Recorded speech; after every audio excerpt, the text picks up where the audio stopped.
Traffic problems persisted at the Circuit Paul Ricard on Saturday, but the late start to sessions meant the stands did fill up. Is that the real reason for the unusual schedule? Asks at d9am SaturdayAdvert. Become a RaceFans supporter.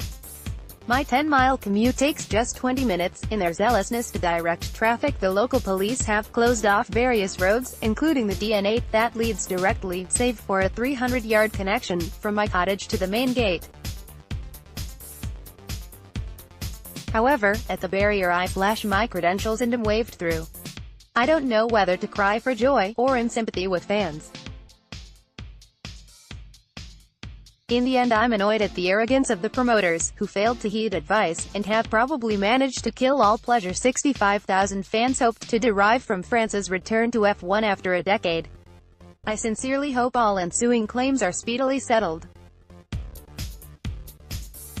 After some catch-up with colleagues and team media folk, it's time to prepare for a small group Honda interview with Yamamoto-san, who is tasked with sorting Honda's return to F1 respectability. 12 p.m. Honda's Masahi Yamamoto with translator Sonia Ito faced the press. Intriguingly, he tells RaceFans no contract yet exists with Red Bull Racing, only a memorandum of understanding, and that the contract has still to be finalized.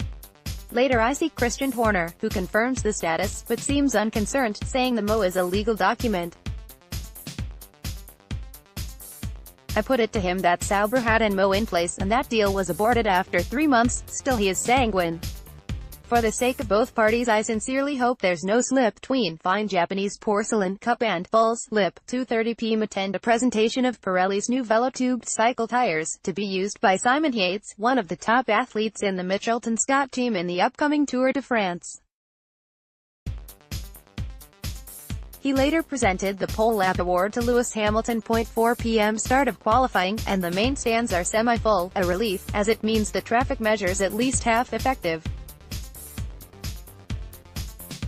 I reflect on the weekend schedule. All main activities have been pushed out by 2 hours, a blessing for fans wishing to attend the race, for it gives them an additional 2 hours to reach the circuit, and I wonder whether that was the reason for the time shifts, rather than World Cup clashes. We live, after all, in a time of endless replays, digital recordings and handheld devices, so the clash excuse holds little water, and the World Cup seems a rather convenient excuse for the delayed schedule, rather than to admit the promoters have no sustainable plans in place to deal with the traffic.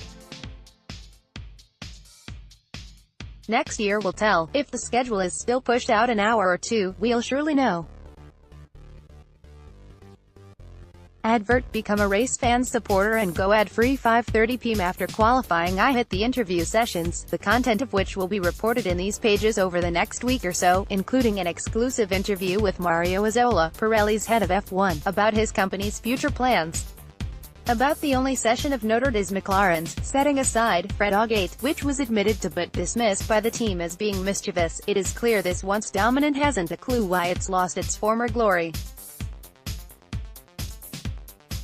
When you don't know where you're going, any road will get you there. 9:30 p.m. HIT. The road again, after tweets suggest the traffic situation has calmed down. There were horror stories of FOM personnel taking 90 minutes to cover a mile, and of others taking 3 hours to reach Marseille, and it is clear that plans that may have been devised don't work in reverse. Still, my commute is traffic-free on account of the barrier, which is still in place and manned by 2 officers, who could surely be better deployed elsewhere. I wonder idly whether they'll still be there at midnight, lest sneaky fans attempt to reach the circuit fully 16 hours before the start of the race. After that it's off to my trusty pizza place, and time to write to you. Mostly it's been a normal F1 Saturday, which is a relief after all the shenanigans of Friday. Advert. Become a RaceFans supporter and go ad-free. 2018 French Grand Prix. Browse all 2018 French Grand Prix articles.